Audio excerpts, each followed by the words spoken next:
Hi lovely people, I have been waiting to do an unpopular opinions video for a while now, and I think now is the perfect time because we are just not keeping it real as a society.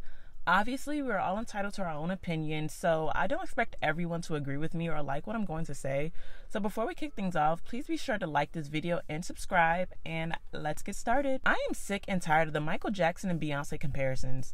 Coming from a Beyonce fan who has seen her live multiple times, she is obviously immensely talented and her artistry is simply incredible, but she has never, and will never, be on the same level as Michael Joseph Jackson. Whether we are talking about album sales, world records, cultural impact, music quality, stage presence, or artistry, Michael was a one-of-one generational global talent who can never be replicated or surpassed in any component. As someone who was merely a child when Michael passed away, it immediately dawned on me that we lost one of the most transformative figures of the 20th and 21st century, and it's clear that his absence has left a noticeable void in the music industry for someone to replace his level of influence. Some hoped it would be Chris Brown, but he prematurely dropped the ball, and others pointed towards Beyonce. But despite her being a star among stars, having the most Grammy Awards in history, or being the best performer of this generation, she cannot compare to Michael, who was the blueprint and set the tone for what it means to be a powerhouse megastar who knocked down barriers and epitomized what it meant to be a pop culture phenomenon. Sometimes, I feel like this discourse is ignited by members of Beyonce's own family. First, it was Jay-Z in 2021 when he was on Twitter Spaces with Alicia Keys and they were discussing the topic of collaborating with their children for their music endeavors. Jay-Z said, "It goes back to evolution. If we don't think that people are going to be better than what we created, then we don't believe in evolution." Jay went on to stir the pot by saying, "I could give you a million reasons, and B's going to be mad at me for saying this, but Michael Jackson ain't never had Coachella. She's an evolution of him because she watched him at 9. He had Motown 25, Yesterday, Today, Forever, where he did the moonwalk, and that was an amazing moment.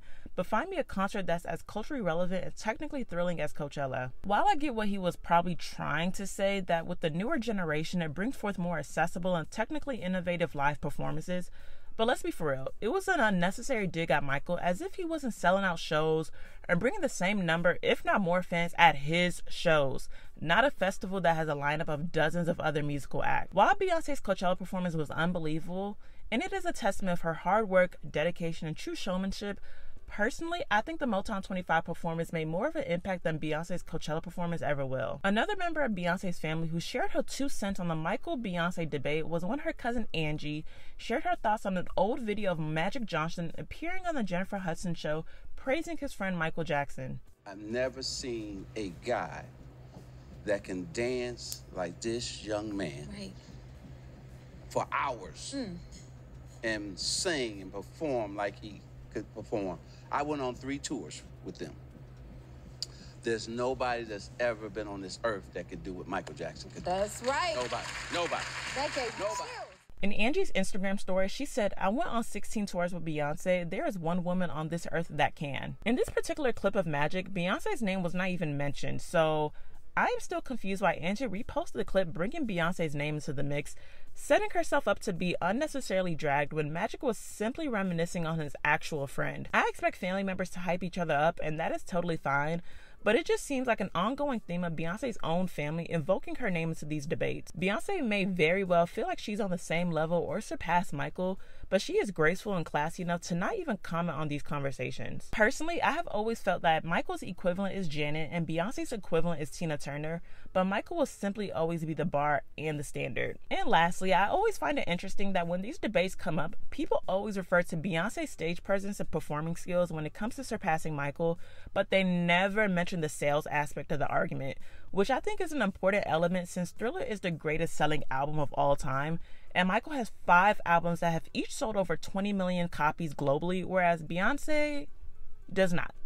I think we should just let that man rest in peace for once. While we're on the topic of Beyonce, I just want to say that The Lion King The Gift soundtrack was criminally underrated, and dare I say one of Beyonce's best records.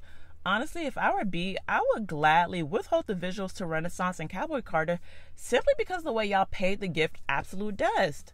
That woman worked so hard on that entire soundtrack, as well as the Black is King musical film companion piece, plus the making of the Gift documentary, and I just feel like it was not talked about nearly enough, and it's really upsetting as I could tell Beyonce poured her entire heart and soul into that whole era, and sadly is one of her most overlooked.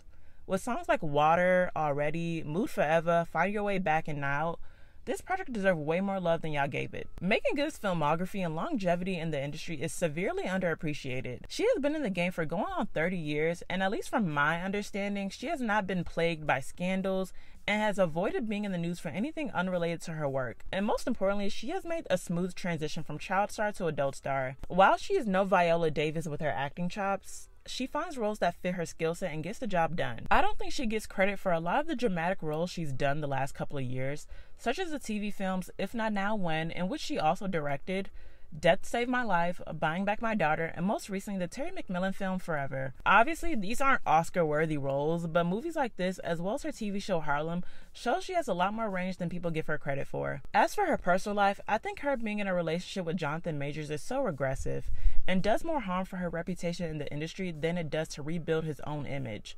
At first, I thought this was a PR relationship to help him through his courtroom saga, but given that they passed the 1-year mark of their relationship, I am just going to hope that she finds the light sooner than later. I am still mad that HBO canceled Winning Time, the Rise of the Lakers Dynasty TV show, which was basically a drama series that captured the rise of the game-changing Los Angeles Lakers in the 1980s, which featured notable Hall of Famers like Kareem Abdul-Jabbar and Magic Johnson.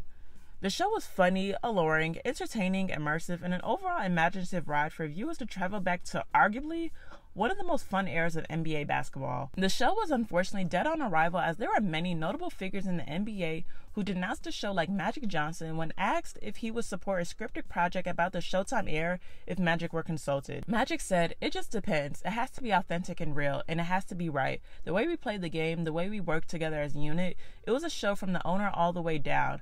How are you going to do it? You can't do it. So I don't know what this stuff Winning Time is. I haven't watched it. I'm not going to watch it." All the guys said the same thing. Kareem, everybody, you can't do it. Kareem Abdul-Jabbar spoke on the show by writing in his newsletter by saying, "I'll start with the bland characterization. The characters are crude stick figure representations that resemble real people the way Lego Han Solo resembles Harrison Ford. Each character is reduced to a single bold trait, as if the writers were afraid anything more complex would tax the viewer's comprehension. Jerry Buss is an egomaniac entrepreneur. Jerry West is a crazed coach. Magic Johnson is a sexual simpleton. I'm a pompous prick. They are caricatures, not characters. Amusement park portraits that emphasize one physical feature to amplify your appearance, but never touching the essence." And there was also the late Jerry West, who was deeply perturbed about the show so much that his legal team sent a letter to HBO demanding an apology for his portrayal on the show, in which the letter stated, "Jerry West was an integral part of the Lakers and NBA success. It is a travesty that HBO has knowingly demeaned him for shock value and the pursuit of ratings. As an act of common decency, HBO and the producers owe Jerry a public apology, and at the very least should retract their baseless and defamatory portrayal of him." Prior to the show coming out, I read Jeff Pearlman's book Showtime, Magic, Kareem, Riley, and the Los Angeles Lakers Dynasty of the 1980s, which the show was based off of. And from my perspective, what I saw on the show was pretty spot on to his book, as Jeff gathered a lot of first-hand stories and references from many of the players and team personnel from that time period. I think people affiliated with the NBA hated the show because it showed the players as flawed people who might have cheated on their wives, might have been temperamental, who might have gotten a coach fired, might have had a drug addiction, and might have just been an asshole. In my opinion, it showed the full scope of them as players and human beings outside basketball, but I think it was too real for the NBA's image, and they would have rather kept all that negative and problematic stories kept under wraps. If you are a basketball fan, I highly recommend both of Jeff's books, with his most recent Lakers book, 3-Ring Circus, Kobe, Shaq, Phil, and the Crazy Years of the Lakers Dynasty, about the 2000s Los Angeles Lakers. The Braxton family should have never returned to reality television. In case you may have been living under a rock, the superstar singer Toni Braxton and her family, which includes her sisters Trina, Tracy, Tawanda, Tamar, as well as their mother Evelyn, have had their reality television show on WeTV, which spanned for 7 seasons from 2011 to 2020. The show featured the good times, bad times, dysfunction, lots of chaos, lots of laughs, and of course lots of singing, but more times than not, the show displayed intense arguing and disputes among the sisters, which really made the energy of the show feel heavy and dark. I used to watch this show religiously because they are all simply entertaining, but towards the last 2 seasons, when the show turned me off due to all the fighting, disrespect, and mistreatment the sisters showcased to each other, as well as to the people who try to mediate their family problems. Sadly, in 2022, fans of the show, myself included, were beyond shocked when news broke that one of the sisters, Tracy Braxton, lost her battle to cancer.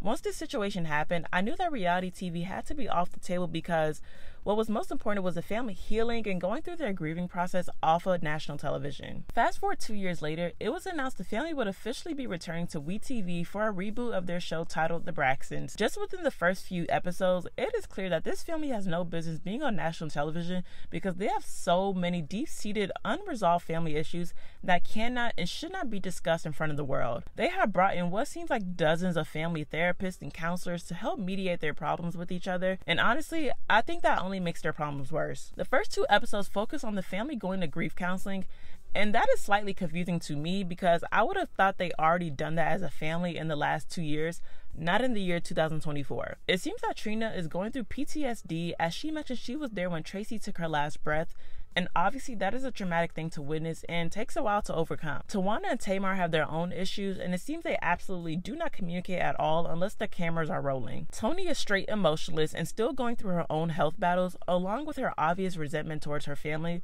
which is felt through the screen. And their mother, Evelyn, simply does not do enough to put her daughters in their place, and at times it seems like her presence during the family counseling sessions prevents her daughters from confessing their true thoughts as a way to respect their mother. Along with that, I hate that the show released so much private footage of Tracy in her last days.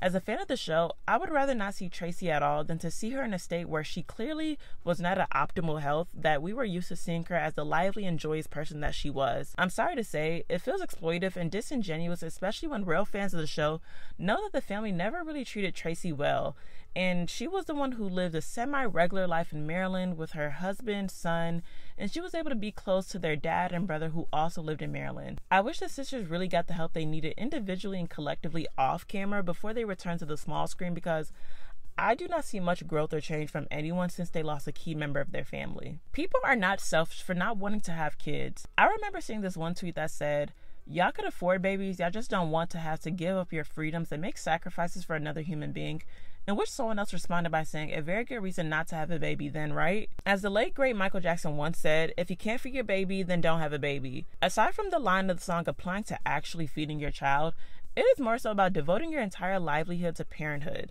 and waking up every single morning putting another human before yourself. And if you don't have the emotional, financial, and mental capacity to dedicate your livelihood to that responsibility, then you should absolutely not bring a child into your world. Throughout time, social norms and conditioning have led people to project their own desires and even regrets onto childless people to convince them that their lives are meaningless without children. And I think in recent years, we are seeing more and more people publicly express their stance on not having children. As of late, I've seen more celebrities vocalize their position on not having kids. A few years ago, the actress Joy Bryant, who's known for her roles in the movies Honey and Antoine Fisher, wrote an insightful op-ed piece about her decision to not have children with her husband, in which she wrote, "I know people don't mean any harm, but this really shouldn't be an issue at all, because what I choose to do or not do with my womb should be of no concern to anyone but my husband. While he would like to have kids, he loves and respects me enough to understand and accept my decision, that I don't want to be a mother, that I don't want to have children, that I don't have the need to breed. So I should have kids just because they would possibly be beautiful, and let's not forget smart and athletic. I should commit to one of the toughest jobs in the world, all for the sake of populating the planet with a superhuman specimen of good breeding. No thanks, I'm good." More recently, actress Zoe Kravitz, in promotion for her film Blink Twice, opened up about her disinterest in having children of her own, in which she stated, "For a long time, I felt like there was something wrong with me. I was waiting for this light to go off in my head, and it never did. When you're younger, you're like, well, I can't have kids. I'm too young. It'll be crazy. For a lot of people that have children, it is this giant life-changing event, and I do think there's a certain amount of focus and respect they should get from their community. There's a lot of pressure on women to have children, and there's a feeling that if you don't have purpose here.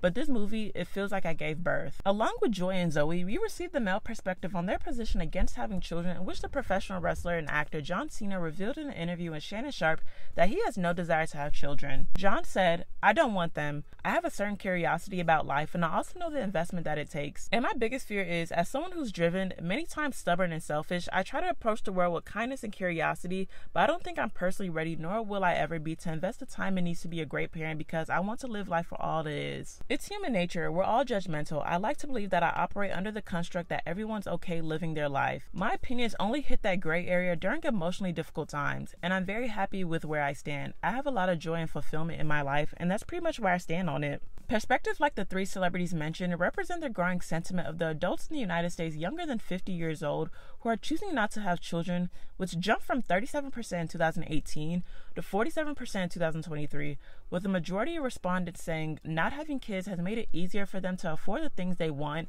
have time for hobbies and interests, and save for the future. I think people like J.D. Vance, who is on an ongoing attack against women and teachers who choose to not have children, are being willfully ignorant to the fact that times have clearly changed. We are no longer in a societal, familial, and economic landscape as past generations where it is the expectation to have children. It is very much possible to live a happy and fulfilled life without having the title of being a mom or a dad. The lack of lead black girl representation in the film and TV industry is truly concerning, but it is what it is. I saw this one tweet from the Film Updates X account promoting an upcoming movie about a group of ballerinas fighting for survival as they attempt to escape a Motel Inn, which is starring Lana Condor, Maddie Ziegler, Avantika, Iris Apatow, and Millicent Simmons. Someone retweeted the post in which they stated, "I think we should all be increasingly worried about how black actresses, especially dark-skinned black actresses, are being edged out from teen, young adult, new adult spaces in television and film." At first, I was slightly on the fence until I saw another user post a thread of a couple of upcoming young adult projects that do not have any black actresses as a lead, which is honestly disheartening to read through.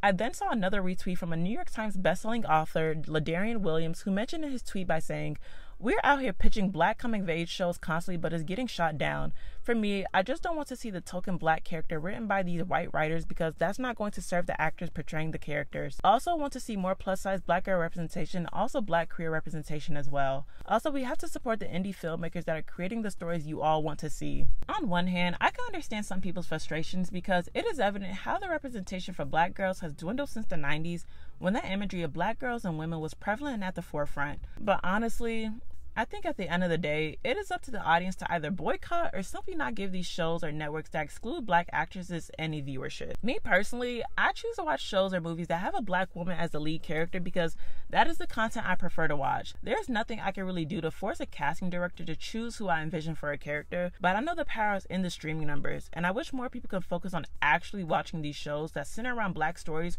rather than just complaining on social media. For people like myself, I don't think black actresses are being completely edged out because most of the content I watch on the daily features them. We have young actresses like Marsai Martin, who is an incredible producer, who's featured in the Paramount Plus movie called Fantasy Football, which was honestly amazing, and I'm not sure why they removed the movie from their website. We also have the recently Emmy-nominated Dominique Fishback, who recently starred in the limited series Swarm. We have Coco Jones, who is a singer and star of the show Bel Air. We have Lovie Simone, who was in Greenleaf and is soon to be the lead of the Mara Brock Akil show titled Forever. We have the Emmy winner Storm Reed, who is honestly just in everything, and I love that for her. We have Moses Ingram, who was in The Queen's Gambit and currently featured in the show Lady in the Lake. We have Deborah Oyorinde, who was in the Amazon Prime shows Riches and Them. And obviously we have Keke Palmer, Quinta Brunson, and Ayo Edebere. While people may feel like all these ladies' careers should possibly be bigger and they should have as much success and opportunities as their white counterparts, I think we just have to do what we can to seek out these shows and movies featuring them and do our job to support them. Family Matters by Drake is honestly one of the best diss tracks in hip-hop history. Hear me out, listen. We all know Kendrick won the battle and possibly the war against Drake, but I feel like the people failed to go back and really listen to what Drake was really doing on that track. I think people are obviously consumed and overwhelmed with the first verse of the song, which Kendrick immediately debunked and stumped all over with Meet the Grams and Not Like Us, but to me, it's the second and third verse of Family Matters that is truly special. Let's be for real. Drake was never going to win a rap battle against an actual Pulitzer Prize winner.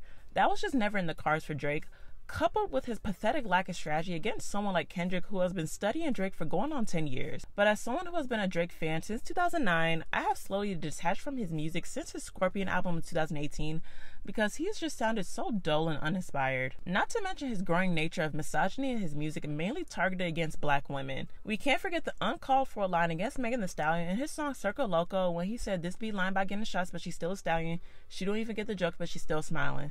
Or when Halle Berry called him out for using her Nickelodeon Kids' Choice Award photo as a cover art for his song Slime You Out without asking her permission. Along with the many other lines aimed against Serena Williams, Rihanna, and his strange interactions with teenage girls. I say all this to say, I am a fan of rap, and hearing Drake finally give some sort of effort in his music after years of just doing the bare minimum while being rewarded with subpar #1 songs and albums was necessary. The flow, double entendres, the metaphors, the Michael Jackson Prince flips, and him finding a way to address all 20 of his enemies in a 7-minute track was historical, and something we probably won't ever hear again from him or any other rapper, period. While Kendrick was always going to win the battle because he is the superior rapper, Drake did not have a fair fight, given that all of his enemies that had a problem with Drake jumped out of the woodworks looking to cause more issues with him. I think in most diss records, rappers fabricate some details to strengthen their bars. Who's to say Kendrick didn't lie either, because we have yet to see this imaginary daughter he mentioned in Meet the Grams. I think people should set their stand-up and biases aside and really sit with Family Matters to appreciate the lyrical brilliance of that song. But unfortunately, Drake's persistent refusal to lay low and take some time off makes it hard for the general public to grant him that grace. Jennifer Lopez needs to go away for a while. A couple of years. I have no desire to recap her disastrous year personally and professionally, because literally so many other YouTube channels have commented on how her 2024 has been going downhill.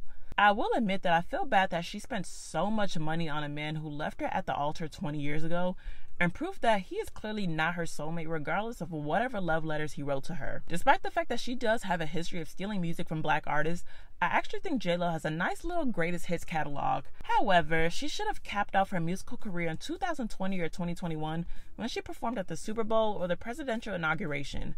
I think those two performances should have cemented whatever legacy she does have in the music industry, and it would have allowed her to have a graceful and dignified retirement. Sadly, ego, pride, and arrogance led Jennifer to have, I can imagine, one of the worst and most humiliating years of her lengthy career. Hopefully, she goes on a sabbatical and comes back with some more movies lined up, because I believe she's a much better actress than she is a singer. Finally, a special shout out to 2 of my loyal subscribers for their unpopular opinions. Nicole Sherman 8974 said, "I don't know if it's unpopular or not, but people often throw around the word underrated when said person isn't underrated at all. I think about someone like Flo Milli. Flo Milli to me isn't underrated. People measure success to the mainstream, and that hurts in the long run. I don't know." This is a valid point I can stand by, because so often we label artists who don't have that Billboard Top 40 hit or a viral song trending or a top 10 album as underrated simply because they haven't attained that mainstream commercial success.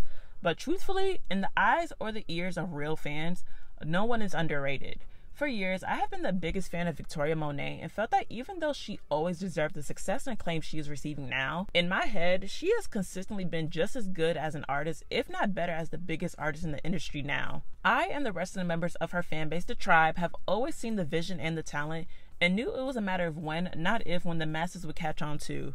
Same goes for Tinashe. Even though she's not on the level of someone like a Beyonce with her notoriety and accolades, to her fans, she is everything and is having an incredibly successful year, even without the quote-unquote mainstream success. Peace Dreams 1111 said, "Don't anyone come for me, but having high album sales doesn't equate to an album being good.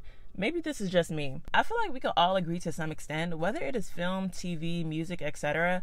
I even saw the actor Keith Powers recently tweet something similar, in which he said, "There are really people online who genuinely believe that numbers alone equate to quality, and that truly baffles me." I just hope that one day social media will release people from the shackles of groupthink, and there will be a day when people will form their own opinions without feeling the need to conform to the consensus of the majority just because something is popular. For example, Tyler's album only sold 24,000 copies in its first week when it was released earlier this year, but for me, it is one of the best albums that came out in 2024. On the flip side, Taylor Swift's album, The Tortured Poets Department, is the highest selling album this year with millions of copies sold worldwide, but personally, I think it is one of her more weaker albums. In general, we have to stop being wannabe industry executives and stop focusing too much on numbers and sales metrics all the time, and just enjoy a project for what it is, or find constructive ways to critique something without outright calling it a flop. This concludes my first of many unpopular opinions videos to come. In my best Sabrina Carpenter impersonation, please let me know in the comments what you all think of any of my unpopular opinions that I mentioned, and definitely share your own unpopular opinions in the comments, and I will make sure to highlight your comments in my next video. Thank you all for watching. If you enjoyed this video, please be sure to like, comment, subscribe, and turn on your notification bell, and I'll see you next time.